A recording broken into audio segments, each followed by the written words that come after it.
Hey, all you Atlas Earthlings, welcome back. Bronze Dragon saying, hey, thanks for dropping by. As always, I appreciate the time you spend with me. Well, we're marching into 2025. I had a good, happy new year. I hope that your new year went happy and safely. And guess what? The 2025 January edition of the Challenge Ladder went live today. Okay, so in this episode, I'm going to take a step back and I'm going to frame the beginning of my year. I'm going to look back at what I did in my account over the last year. Well, I've only been playing for 8.5 months, and I've been covering the game for that length as well. I'm going to look at all the changes that went into the game, and basically how they made me change the way I'm playing the game, and how we're going to take a look at what the challenge system has, what I've done because of the challenge system going live, and how that's affected my play in Atlas Earth, where I stand currently going into the new year, my approach to the game, and how I feel that I'm making some pretty good progress going forward. And I'm also going to look at the challenge system from the aspect of different types of players and who should subscribe to the challenge system, who stands to make the most out of it, as well as how that interacts with the actual tier jumping. And as we start off, we're also going to do a brief reference for those new players in the game of how the game is actually played and how I'm going about it. So stick around if this sounds interesting to you. First of all, if you're new here, if you were just checking around YouTube for free-to-play or play-to-earn type games where you can earn some little bit of extra money on the side for doing things you would probably usually do on your phone on a day-to-day basis anyway, I cover Atlas Earth, and like I said a minute ago, I've been covering it for a little bit more than 8.5 months. We'll take a look at my figures and where I stand after that point, but I've made about almost 175 US dollars at this point. And at this point, I haven't specifically bought any parcels of land in the game with my own money. Okay, so just taking a step back, if you're new to the game and you decide after watching this or watching some of my other videos that you want to go ahead and start playing the game, please use my referral code in the show notes. It gets you some 200 free Atlas bucks at your 11th parcel, and it gets me 100 as well too. So it's a win-win situation, and you come out with twice as much as I do. Okay, I'm not going to go really in-depth in this because I have a pretty in-depth video that I'll link in the show notes and directly after this video if you're brand new. If you want all the details about how to play Atlas Earth and how to earn money in Atlas Earth, and check that out before you go ahead and start playing the game because it does contain a lot of information. You know, the game has evolved so much over just the last 6 months that I feel that I have to redo a lot of my videos that I previously did early on when I started playing. Not that they contain incorrect information, it's just that there's so much extra in the game these days that I feel that I'm going to have to redo them in 2025. With that said, if you're brand new, Atlas Earth is all about earning Atlas bucks in-game and using those Atlas bucks to buy land parcels.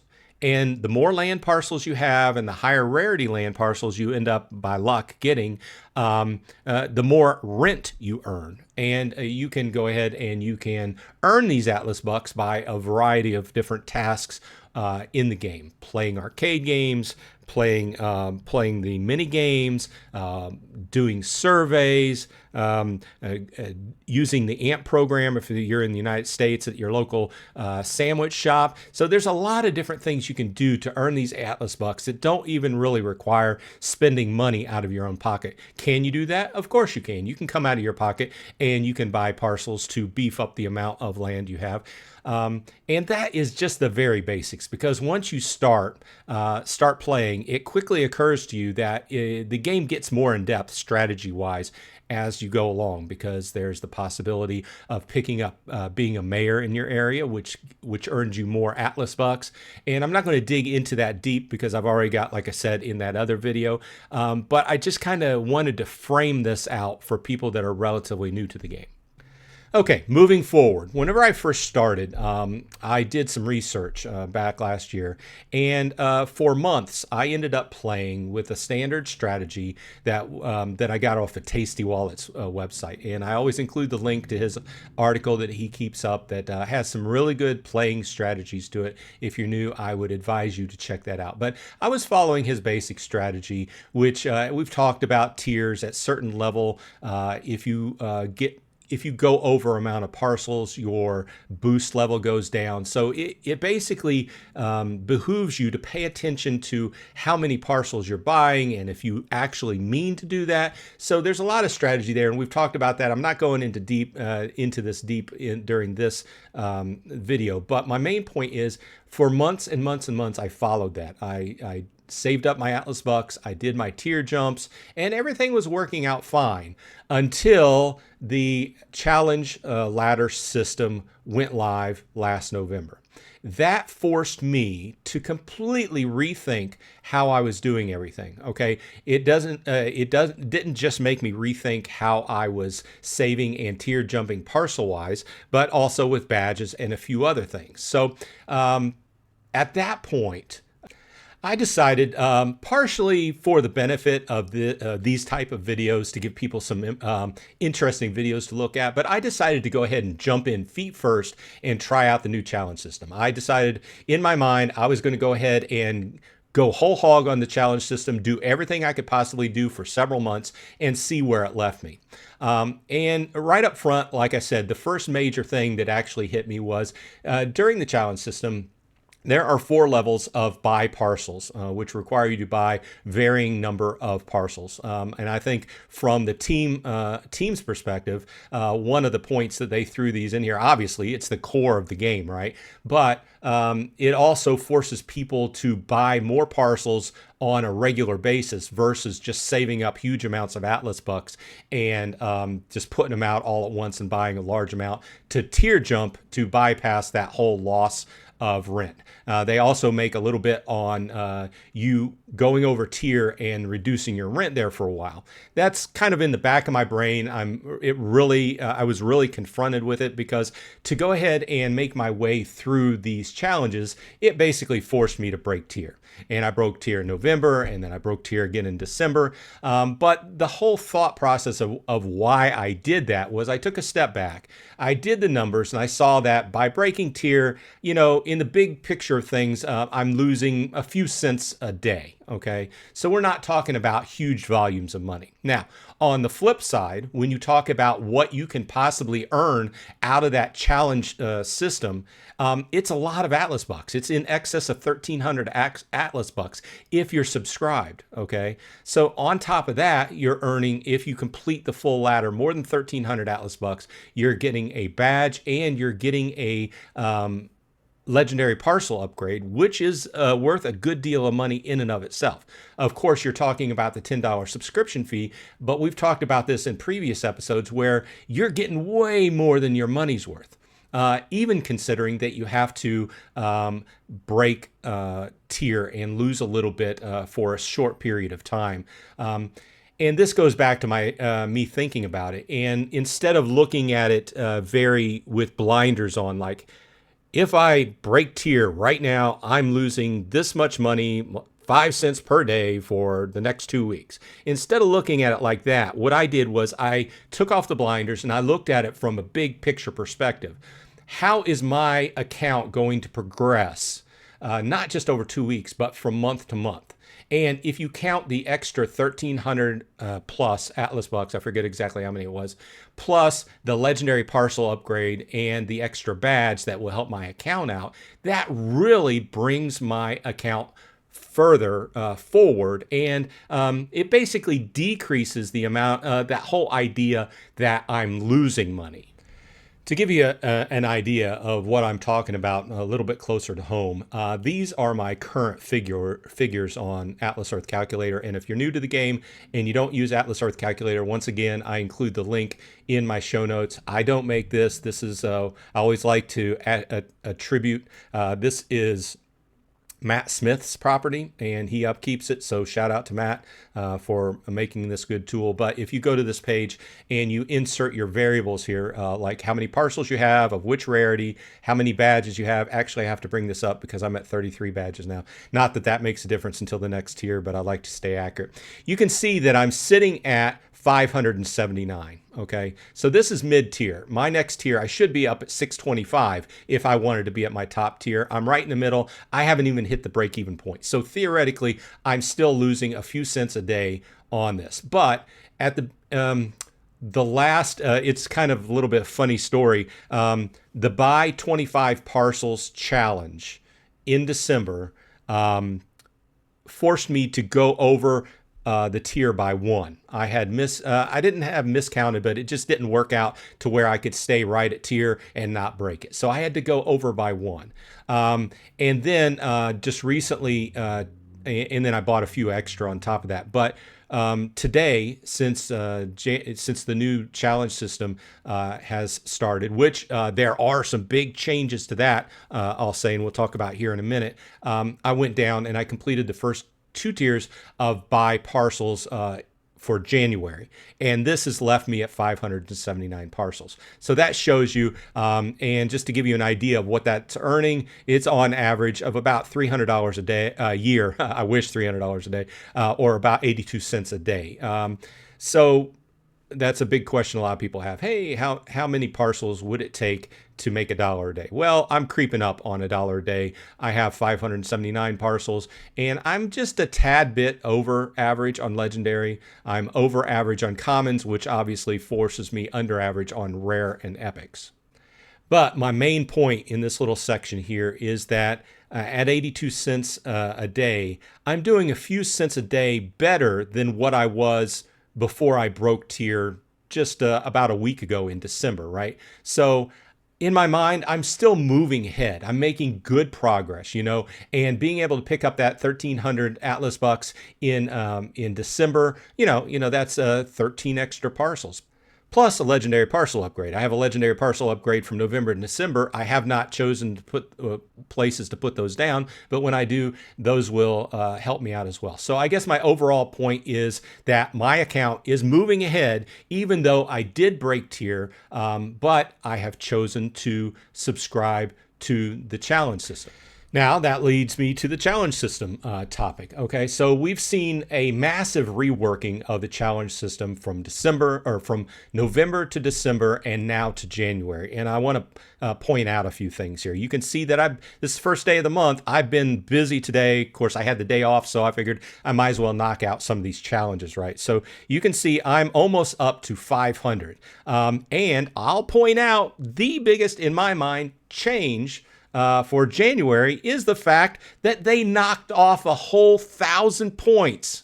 Okay, so in November and December, you needed 2,500 points to get that maximum reward. January, you only need 1,500. So I thought I'd bring that up. I went several hours during the day without even seeing that because I was just working on my challenges and I didn't scroll all the way down to the bottom. So that surprised me. Okay, so today I've been able to knock out some buy parcels, amp mission, couple surveys, and non-SRB boosting, etc. So I'm off to a good start. But you will notice as you start playing, if you do the challenge system, the numbers have continued to be rearranged. Okay, so another thing you will see is, and this was a problem in December. Okay, we had a new game. Well, it was a reworked game. The racing game came online in December, and it was added to the mini game challenges. Okay, so in November and December, you had 2 challenges per game. You had play X amount of games and then win X amount of games. And what, in my view, happened, and a lot of people corroborated this on the Reddit and stuff, what happened was our challenge ladder, we see 10 at any one time. You complete one challenge, it goes over into your completed column, and then the next one up fills in its spot. But what was happening is you'd have like 2 heavily weighted challenges, which are like the amp missions, the travel program, the buy parcels. These are heavily weighted, meaning that you get more points from them because you end up having to spend more for them. And the team on the flip side makes more money off of them. So they're heavily weighted. You get more points off of them. But those were very strongly gated behind all of these mini game challenges. Okay. So one of the big changes that I see has been implemented for January is the fact that they took away the whole play X amount of mini games. Now they just have win. So you can see on my list here, it's win warship, which is the next one, win bowling matches. So that frees up a lot more of the list for probably what I would assume they'd rather have us completing amp missions and buy parcels and stuff like that. But it also still helps out, gets people to play the mini games without making so many of them be on your list at any one time that the juicy challenges where you get a lot more points were just gated and it took a while to get to them. Now, another change I've seen is the fact that they're continuing to work with the numbers. I continue to see people talk on Discord with Manning, and he continues to put this out. They're looking at the numbers in the background, what's happened over the first 2 months of the game, and they're doing adjustments. So they're trying to make the game better. Obviously, you want the team, the company that's running it, Atlas Reality, to make money on it, because otherwise, if they don't make money, then the game won't stay afloat, right? But you also want to get a certain amount out of it yourself to make it worth it for you. Like I said, in November, I ended up back subscribing, spending $15 to subscribe because I saw the value in it. And it took me virtually all month because November was a really tough month. The numbers were high. If you start anything out, and it's easier to reduce than it is to add on it. So I see why they started high, and they continued in December. They made some reductions and some changes where they rearranged things. We talked about the dearth of heavily weighted challenges gated behind all the mini games. Now they've changed again and made a massive change in January, like we just said, removed some of the mini games and changed around the numbers as far as how many you have to do of each amp, like amp mission, buying parcels, etc. So I think that this was a great move forward. It'll be interesting to see after I complete the January edition of this, how it compared to December and November, and how the team, I think it all comes down to if the team is happy with the numbers as far as what they're making off of the challenge ladder, etc.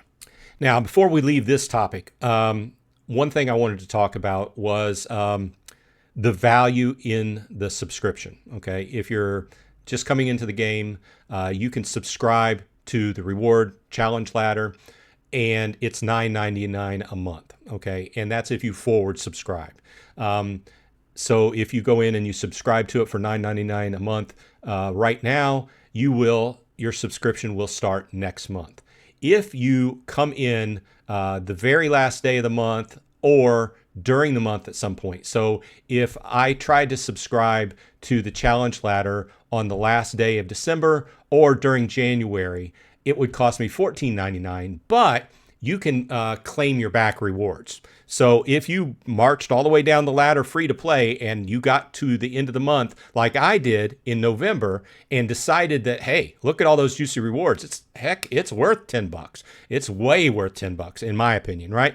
Then you can go ahead and subscribe for $15 and collect all those juicy rewards backwards. Now, if you forward subscribe and you go ahead and put your credit card on it, then you can go ahead and reap those rewards going forward. I think at this point, what it comes down to is how much of the challenge ladder you logically think that you can complete. In my mindset, if you're free to play right now and you think that you can complete more than half of the ladder, it's worth subscribing. Because after you start adding up all those Atlas bucks on the right that you're giving up for not paying that $10, it's worth way more than $10. Of course, this is everybody's prerogative, right? I really think that they're getting into this area where they want to be.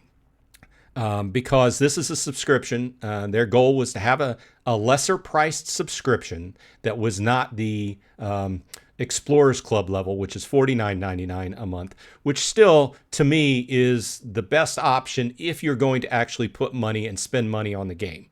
Obviously, to be able to make $50 a month, you would have to have a lot of property. And it takes a while to build that up. And some people do. Some people go ahead and earn more than $50 a month in playing Atlas Earth, and then they just funnel that into their Explorer Club. I think that's a much better deal than buying parcels outright, buying Atlas bucks to buy parcels. Now, with that said, the reward ladder $10 lesser price subscription gives you a lot of value for your $10, and I think that it fits in right solidly under the Explorers Club. It requires you to be a lot more active in game. I know that it really forced me to up the activity I had within the game. Instead of waiting a long time and buying a massive amount of parcels, I have to basically buy 45 to 50 parcels a month, and I have to strategize so that I have enough Atlas bucks available when I need to go ahead and buy them at tier. It has forced me to, well, not forced. I've made the decision to play the AMP game. I'm basically using the AMP program about twice as much as what I was. And we can talk about that further in another episode. It's definitely increased the rate at which I play the mini games, because before this challenge system, I didn't play mini games. And frankly, you know my opinion on them. I played just enough mini games to go ahead and complete the challenges, which benefits those bigger guys that earn the massive rewards off of the games. It's a great system as far as if you're good at the game, you need to earn some Atlas bucks, especially for people outside the United States. I think that the mini games, if you can get good at them, is one of the primary modes to earn Atlas bucks for those people not in the United States. But with that said, they're not on the top of my list as favorites. So all in all, being a part of the challenge system, which if I'm going to subscribe, I'm kind of competitive in that nature that if I'm going to subscribe, I'm going to go all the way and I'm going to earn all the rewards. Okay. If I wasn't, would it still be worth the subscription? Yeah, I think that going, half to 3/4 of the way up the ladder, even if you didn't get the final rewards, you would still get more Atlas bucks than what your $10 would have bought you straight out. Okay, with that said, where do I stand going into 2025? Well, after about 8.5 months, I have made a little bit over 100, almost 173 US dollars. Okay, let's take a step back, and everybody decides to play their game a little bit differently. Okay, what I've decided to do is when you remove money from the game, virtual rent, there's a number of ways you can remove it, and I've done this in different videos, and it's all proven. In fact, I did a removal of $20 today, and once again, it went without flaw, and I got money out of the game within 2 minutes. That's kind of the average for me.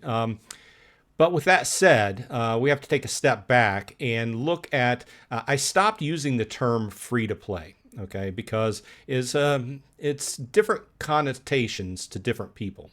To me, playing free to play is not using any of your personal money. So if you're actually using rent from the game you've earned in the game to do something like subscribe to one of these, like the Explorer Club or the Challenge Ladder, then to me, that's still free to play. But some people don't get that connotation. Okay, so that's why I'm stepping back and I'm describing exactly how I'm playing. Okay, so up till the challenge system came into play, I was totally free to play. I didn't put any money into the game. Everything was from playing the game, playing the arcade games, doing the surveys, using my referral code, etc. Just playing everything I could possibly do. I didn't use the travel system. I still don't, because hey, I don't travel that much. But once the challenge system went into place, I had to figure out what I was going to do. Completely interested. So I made the decision that I was going to start withdrawing all my money, most of it, into PayPal. PayPal, if you're unaware, has a savings program within it. It's like having another savings account. It is FDIC insured, which here in the United States, it means it's insured in case they go broke. You'll get up to like, I forget what the level is, 100,000, 200,000. I'm never going to touch that, but it is insured. Once again, not investment advice.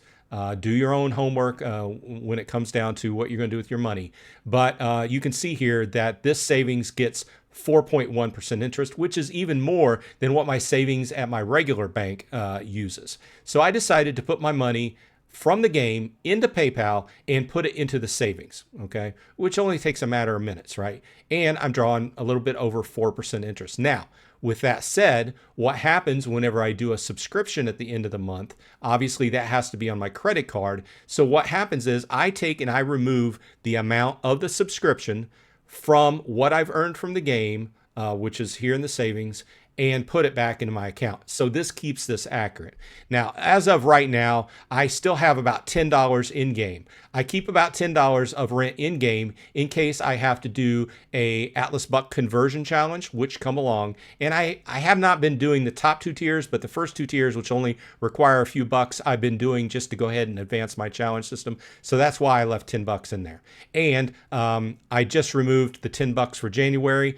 So my accurate, you can see overall, I've made almost $173, but as of right now, my accurate total is $110.41. But I feel, going back to my overall point, is that it's not completely how much you've earned or how much you've retained of what you've earned. It's how much forward you've brought your account and how much more you are making off of that account. So just to give you an example, like I said, I'm making about 82 cents, 83 cents a day. Before going through the 2 months of the challenge system, I was only making about 68 cents a day or something like that. So as you can see, and if you know this if you've been playing for a while, but if you're relatively new, it's a manner of making steady progress with your account, picking up more parcels, doing it how it suits you. I still think that the tier jumping mechanism is great for people that are not going to subscribe to one of the either the challenge system or the Explorer Club. I think that if you are just taking the free Atlas Bucks from the challenge system that you can get on a monthly basis to purely just look at your profit, and you're not really looking down the road, I think that the tier jumping is still a great way to do it. And I would still be doing it if I was playing that way. But frankly, I'm having too much fun and I'm advancing at too fast a rate. At this point, I'm just looking down the road for great advancement within 2025. I'm going to shoot for more than 1,000 parcels, be over 1,000 parcels by the end of 2025. And I want to pick up mayorship in at least one other area this year. Now, I know I threw a lot at you, and I'm going to continue to make Atlas Earth videos throughout 2025. And if you have a good topic you want me to cover, go ahead and leave it in the show or the comment section, as well as, if you have any comments about what I went over in this video. I always appreciate that if you leave a like, and obviously if you're not subscribed, I would appreciate if you're subscribed to the channel as well. Pass it around. If you know some folks that play Atlas Earth and they don't know about my channel, I would also like that. Obviously, the more views I get, the better off. The channel has grown by leaps and bounds this year, so I appreciate everybody who's subscribed, and I appreciate everybody who's used my referral code as well. And just one note on that, because it's a great way to earn some extra Atlas bucks.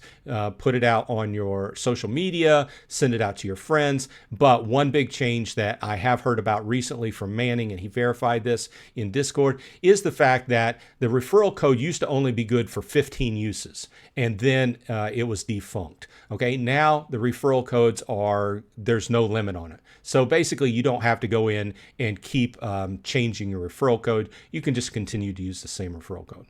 Okay, so this has been a lot of information about how I'm playing going into the new year, as well as some kind of overall thoughts on the challenge system and how it's going. I think everything's going great. I think they're doing a lot of changes. They've been listening to people.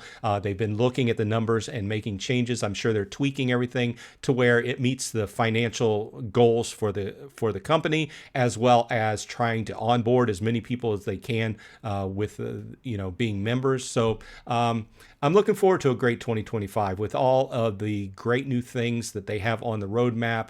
And I'm chugging along. I mean, I'm probably averaging about 50 parcels a month or more. If I can keep this up, I think I'll be doing good. And it's just been fun, So once again, this has been Bronze Dragon. I hope you had a great, happy New Year. And if you have any questions, once again, throw them in the comment section. I hope everyone on your side is happy and healthy. And hey, as I always say, oh, wait a minute, I forgot. I'm wearing my Atlas Earth News shirt. And I will say that it's nice and soft, and I'm probably going to buy one or two more because I like the quality of it. So either way, I will see you in Atlas Earth.